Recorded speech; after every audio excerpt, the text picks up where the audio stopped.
Olá, seja muito bem-vindo ao Relato Entre Linhas. Eu sou o Michel, criador deste canal, e aqui a gente dá voz a histórias que muitas vezes passam despercebidas, mas que têm o poder de mexer com os sentimentos, pensamos e acreditamos. Hoje você vai conhecer a trajetória de um garoto de apenas 13 anos que enfrentou o sistema de frente, com nada além de um caderno, coragem e a vontade de fazer justiça pela própria família. É uma daquelas histórias que não assiste apenas, se sente. Ninguém esperava que um garoto de 13 anos pudesse calar uma sala inteira de tribunal. Mas foi exatamente isso que aconteceu. Em apenas 2 minutos, ele parou cada cochicho, cada movimento impaciente.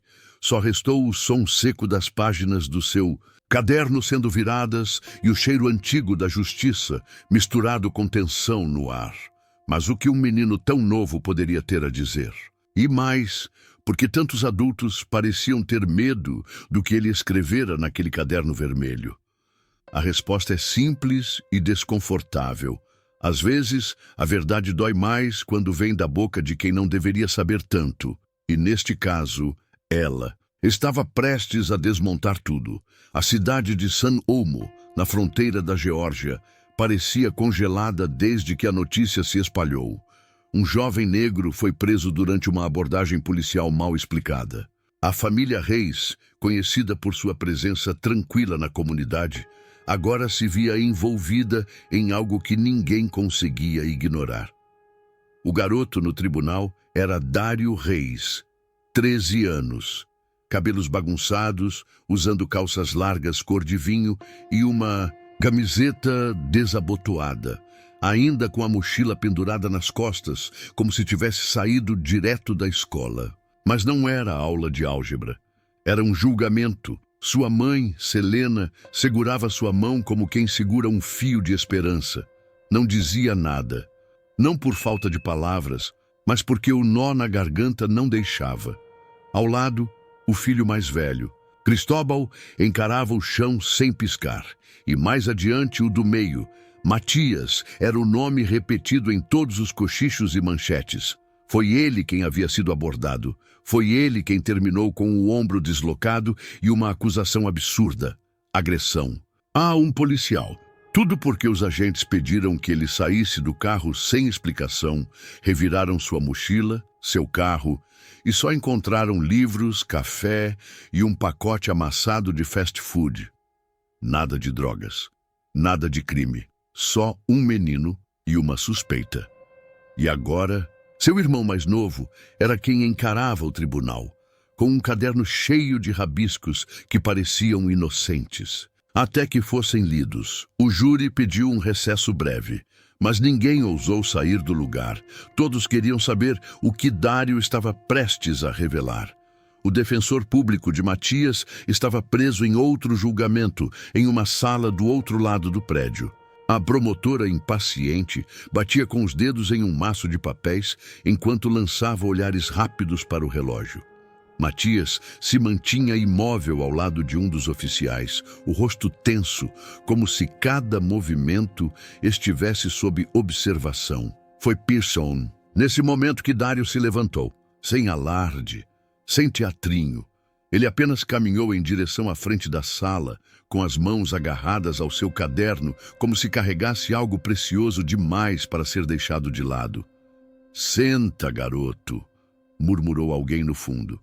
Mas o júri, Alvin Pierce, ergueu os olhos. Um homem branco, veterano, já com rugas cravadas como marcas de uma vida cercada por leis, julgamentos e formalidades. Ele ajustou os óculos e encarou Dário com ceticismo. "Posso te ajudar, filho?" Dário pigarreou. A voz era firme, mas o peito subia e descia com certa pressa. "Senhor, eu escrevi algo. É para o meu irmão. Eu sei que não sou advogado, mas queria ler enquanto esperamos. Por favor." A sala ficou muda. Selena, sentada, fechou os olhos com força e sussurrou: "Ijo, no." Mas Dário não voltou atrás. Os olhos fixos à frente, as mãos firmes, os pés pequenos ainda buscando equilíbrio no carpete do tribunal. Pierce hesitou. Olhou para a promotora, que soltou um suspiro alto. Ela cruzou os braços e murmurou: "Ele não está no hall de testemunhas. Isso não é admissível." Mesmo assim, Pierce ergueu a mão, como quem já sabia que algo ali não podia mais ser contido. 2 minutos? Só isso. Dário caminhou até a mesa da defesa, se agachou e abriu o caderno no chão. As páginas estavam cheias, algumas com caneta azul quase apagada, outras com marca-texto torto. Mas ele sabia exatamente onde começar. Meu nome é Dário Reis. Tenho 13 anos. Estou no 7º ano. Eu vim aqui porque não estou conseguindo dormir faz dias. Pausou. O ar parecia mais denso ali dentro. Eu pensei que se ninguém falasse nada, então talvez ninguém fosse ouvir. Meu irmão, ele não fez o que estão dizendo. Mas mesmo que achassem que sim, o que fizeram com ele ainda assim tá errado. A promotora revirou os olhos, mas ninguém mais se moveu. Eu li sobre a 5ª emenda. Não fazia ideia do que era. Até um mês atrás. Agora eu sei que ela protege as pessoas de serem revistadas sem motivo. Eles não disseram por que pararam meu irmão. Não deram explicação. Procuraram mesmo assim. Ele levantou os olhos direto para Pierce. Isso é contra a lei, né? O júri se ajeitou na cadeira. Não respondeu. Eu só quero entender, se a lei diz que isso não pode acontecer, por que ainda acontece? As palavras saíram simples, limpas, como páginas sem rasura. Mas foi o peso com que ele as carregava que fez a sala ficar imóvel. Se este tipo de conteúdo faz sentido para você, considere apoiar nosso canal com o LivePix ou através de um dos serviços que estão na descrição desse vídeo. Isso nos ajuda a continuar trazendo histórias intensas e reais, com a qualidade e o respeito que cada uma delas merece. Na noite em que tudo aconteceu, Matias não tinha planos de sair. Era domingo. Segunda-feira ele abriria a oficina onde trabalhava, e o chefe dele não era do tipo que perdoava atrasos. Mas Selena, exausta, cuidando do bebê de uma vizinha, pediu que ele fosse até o posto comprar leite e fraldas. Ele saiu com um moletom cinza, pegou as chaves e foi. Tudo comum demais. Tão comum que ninguém pensaria 2 vezes, até ele não voltar. 2 horas passaram, depois 3. Selena tentou ligar. Nada. Cristóbal saiu em busca do irmão, checando os cantos da cidade, perguntando por ele. Nem a namorada. Sabia onde Matias estava. Era mais de meia-noite quando o telefone tocou. Cadeia do Condado de Decatur. A voz de Cristóbal saiu baixa. Do outro lado da sala, Dário, ainda acordado, espiava da porta entreaberta. Viu sua mãe desabar, sentar na cama como se o chão tivesse desaparecido. Ela só conseguiu dizer uma frase. Le cerraron. Mais tarde, Matias explicaria que tudo começou quando ele estava voltando para casa. Já na Avenida Martim, as luzes vermelhas brilharam no retrovisor. Ele parou. Manteve as mãos no volante. Fez tudo como havia aprendido. O policial se aproximou. Um branco, uns 30 e poucos anos. Prewitt era o nome. Pediu os documentos e Matias entregou. O que eu fiz? Nenhuma. Resposta. Um segundo policial apareceu logo em seguida. Negro, alto, cara séria, olhar pesado. Não disse muito. Apontou a lanterna para o banco de trás. Você está carregando algo ilegal? Não. O coração já começava a bater mais rápido. Saia do carro. Por quê? Foi essa palavra. Só essa. Por quê? Prewitt alegou que Matias ficou nervoso, que resistiu, que tentou sair. Matias sempre negou. Ele só quis entender, só queria uma explicação. Mas naquele instante, os 2 policiais o puxaram para fora, o jogaram no chão, um joelho nas costas, um grito preso na garganta, enquanto Dário falava. O tribunal inteiro parecia reviver aquilo com ele. O tempo parou no silêncio. Matias disse que sentiu a dor bater direto nos braços assim que foi jogado ao chão. A confusão aumentou. Um vídeo gravado por alguém mostrou parte do momento, mas o ângulo era ruim. Não mostrava o início, só a metade e o fim. No vídeo, Matias gritava que estava sendo machucado. Dava para ver o joelho de Prewitt pressionando seu pescoço. O outro policial, o mais alto, só observava, tenso, calado. Nada de drogas, nenhuma arma, nenhum objeto suspeito. Mesmo assim, Ele foi acusado de resistir à prisão e agredir um agente, porque Prewitt terminou com o braço machucado e com o orgulho ferido. No dia seguinte, a cidade estava partida. Alguns diziam que Matias devia ter ficado em silêncio, ter sido obediente. Outros murmuravam que já tinham visto histórias demais assim. Jovem negro, carro decente, bairro errado. Dário não discutia com ninguém. Simplesmente parou. Deixou de jogar videogame, de pedalar pela rua. Passava as tardes na mesa da cozinha, com livros de direito emprestados por Selena na biblioteca pública. Subia marcações coloridas nas páginas, copiava frases inteiras que mal compreendia, mas copiava mesmo assim. Você não precisa se preocupar com isso, Ijo, disse Selena uma noite cansada ao vê-lo anotar algo com os cotovelos sobre o caderno. Dário ergueu os olhos sério. Mas se eu não entendo as regras, como eu vou saber se elas foram quebradas? Ela não soube o que responder. Cristóbal resmungou do sofá. Eles nem seguem essas regras quando é com a gente. Para eles não importa o que está escrito. Dário não respondeu. Ele não estava tentando corrigir o mundo, só queria compreender. Só queria encontrar o ponto exato onde tudo tinha começado a dar errado.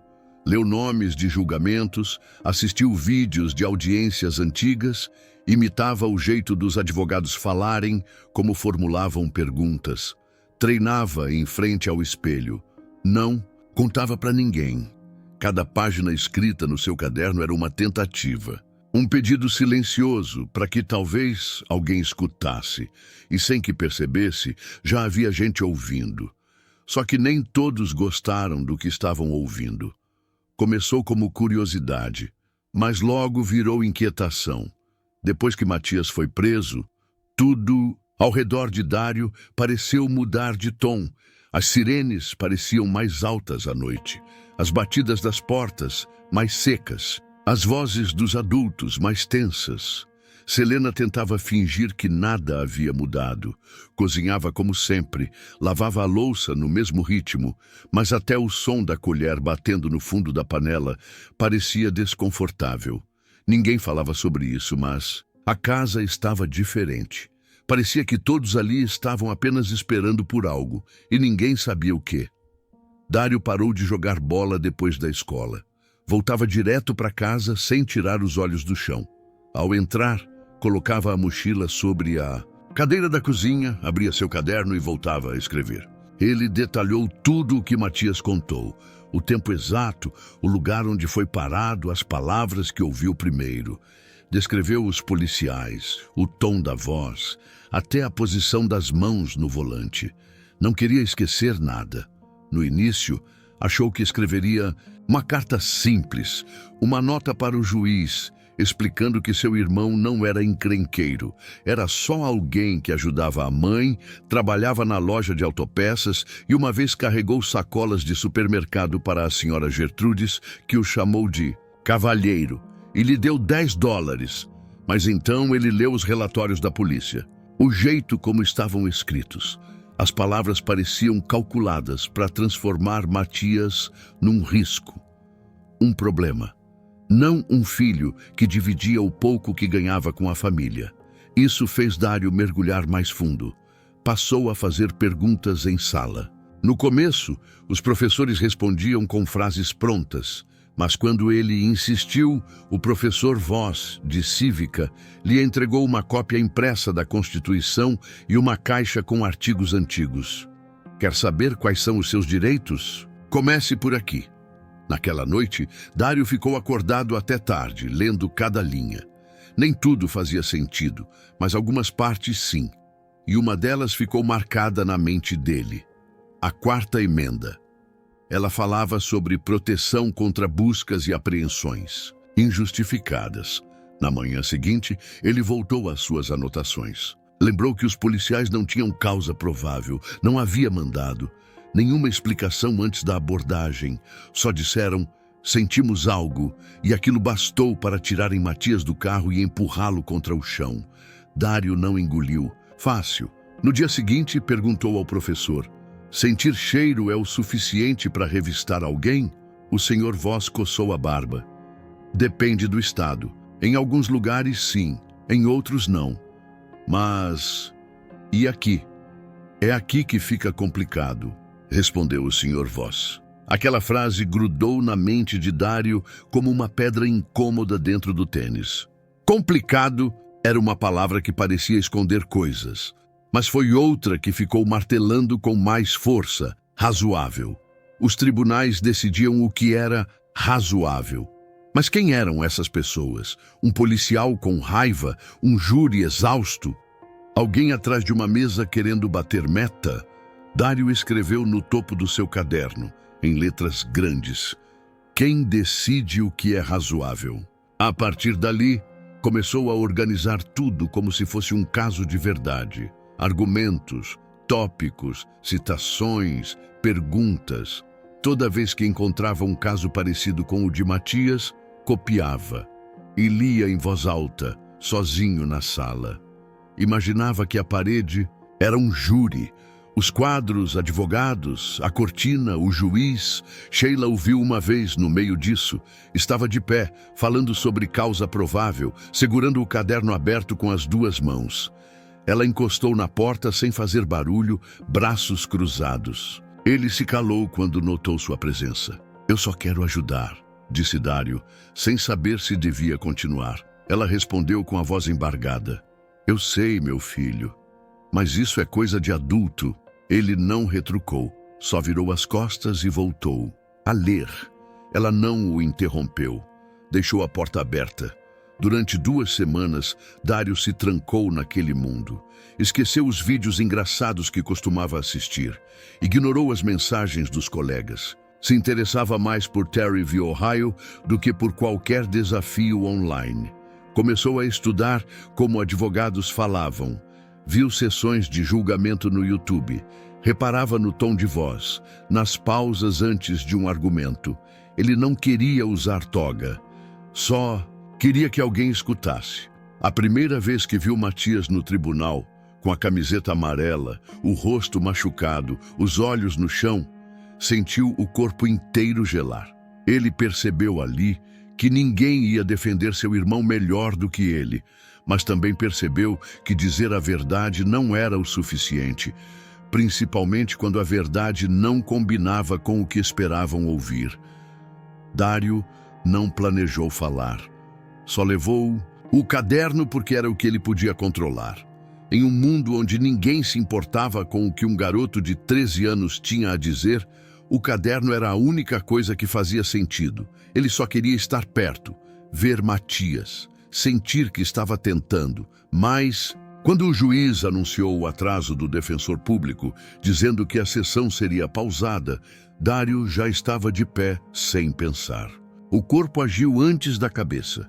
Com o caderno nas mãos, caminhou até a frente. Agora, ali, sentado ao lado da mesa de defesa, sentia cada olhar sobre ele como uma luz quente demais no rosto. As cadeiras pareciam longe, o chão instável. A voz secou, engoliu em seco. O juiz Pierce inclinou a cabeça. Pode falar, filho. Dário abriu o caderno. Começou a ler, mas não como alguém que ensaiou para uma apresentação de escola. Sua voz era baixa, mas segura. Era a voz de quem já tinha repetido aquilo dezenas de vezes, sozinho, até acertar cada palavra. Meu nome é Dário Reis. Não sou advogado. Estou no 7º ano.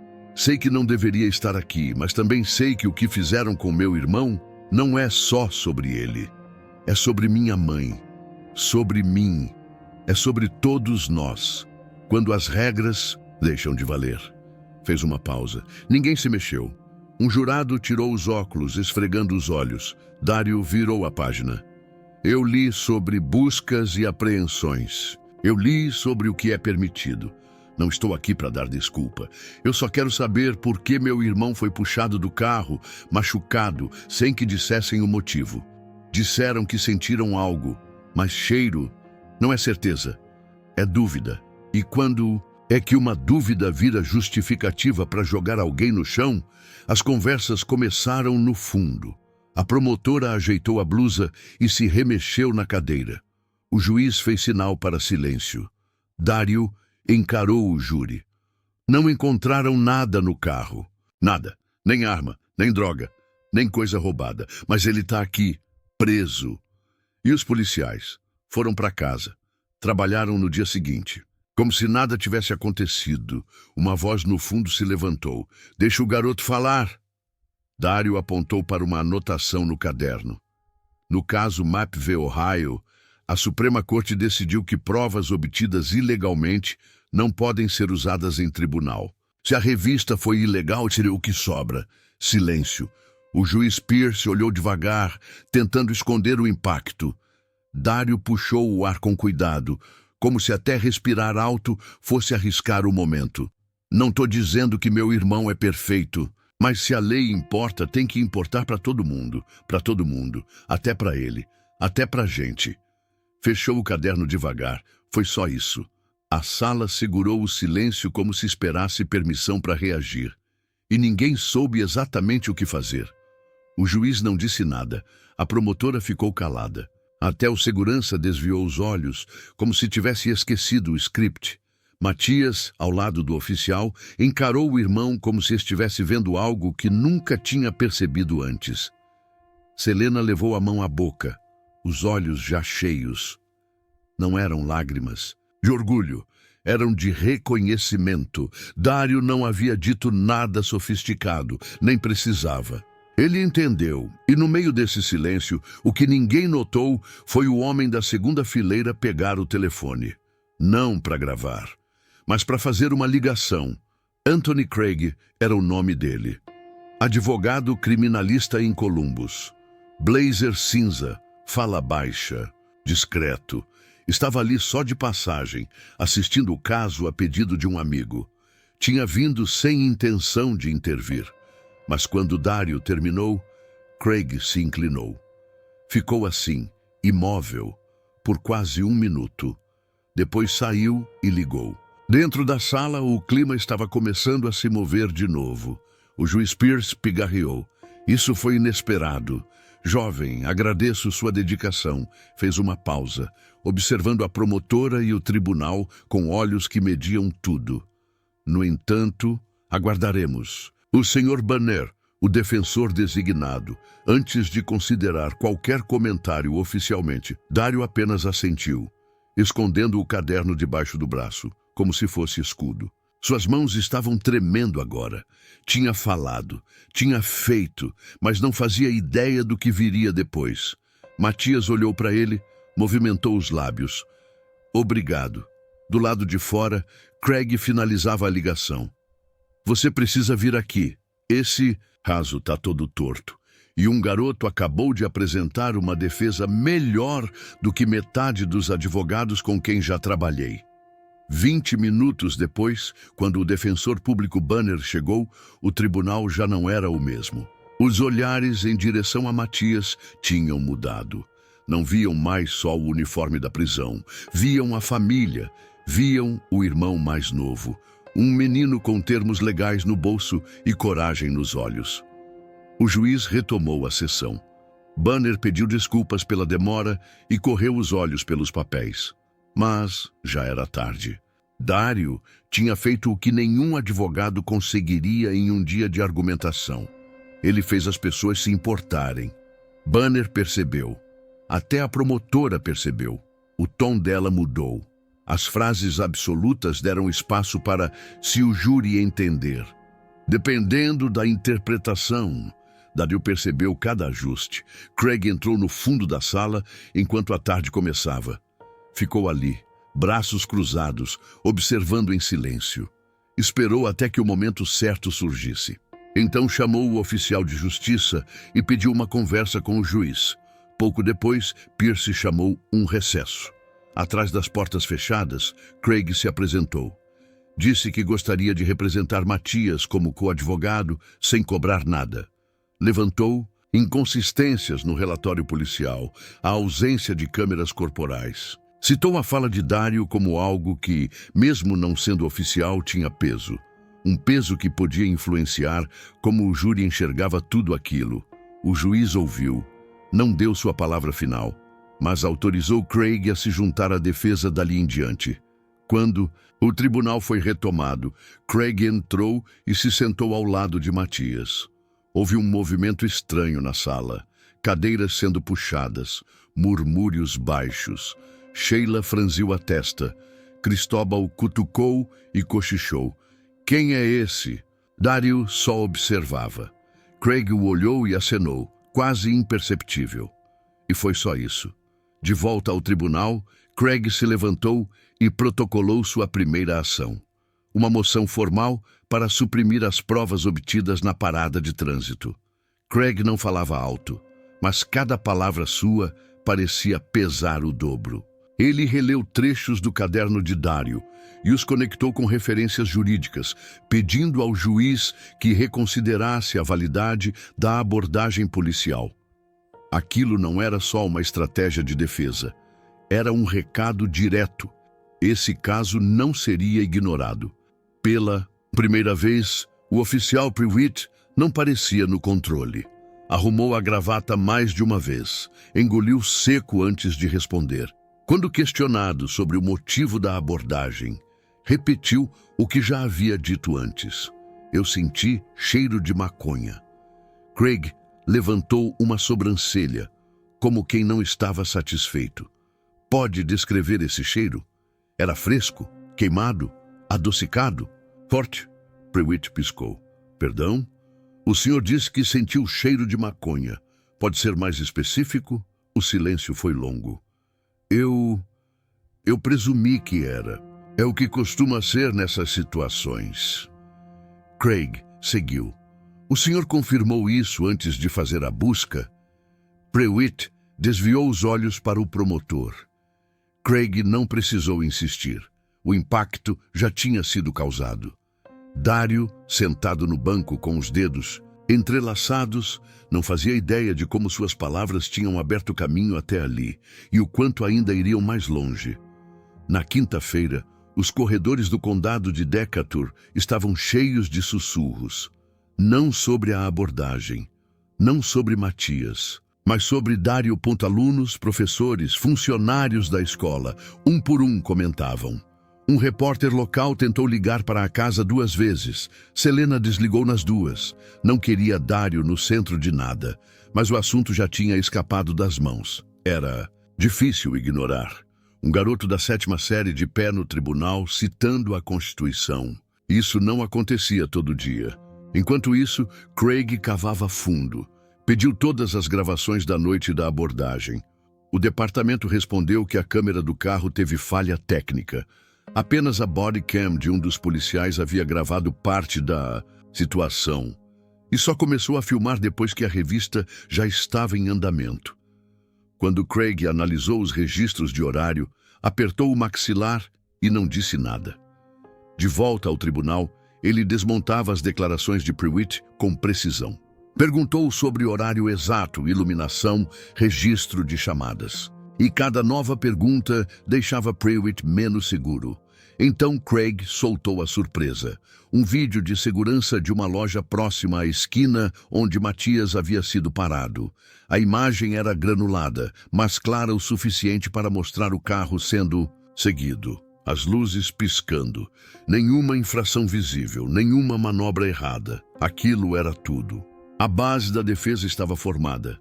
Sem justificativa concreta para a abordagem, sem confirmação do suposto cheiro, nenhuma evidência encontrada. Além disso, Matias apresentava machucados, e mesmo assim não havia acusações de posse. Apenas resistir, apenas agressão. O promotor já não tinha muito o que segurar. O juiz pediu recesso.